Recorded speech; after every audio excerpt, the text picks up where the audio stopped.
Kia ora, I'm David Chester with 90 at 9, brought to you by interest.co.nz. This week, get everything you need to know in 90 seconds at 9 o'clock. With news, Wall Street is rallying today as the bond sell-off hits a pause.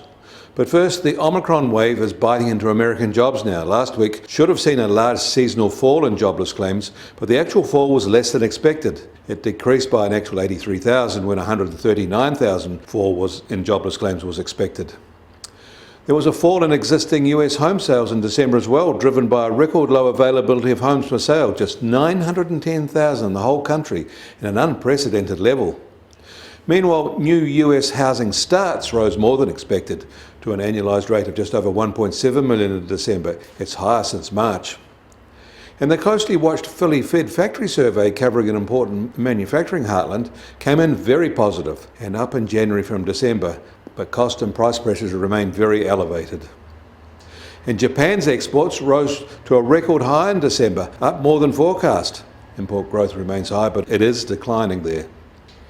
Taiwan's export orders remain very strong in December, beating estimates and capping an impressive year.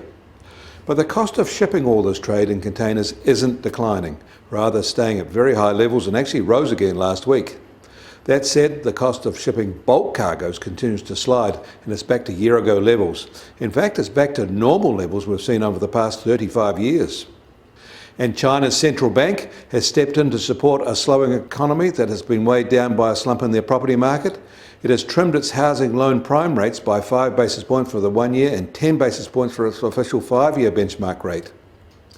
In Australia, their jobless rate fell in December to 4.2% from 4.6%, aided by 65,000 more employed, 42,000 of them full-time.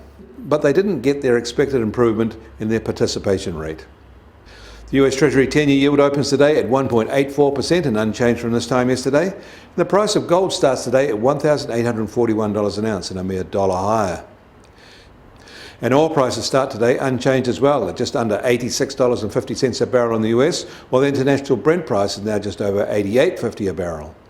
And the Kiwi dollar will open today little changed at 67.9 US cents. But against the Australian dollar, we're a half a cent lower at 93.5 Australian cents. Against the euro, we're holding at 59.9 euro cents.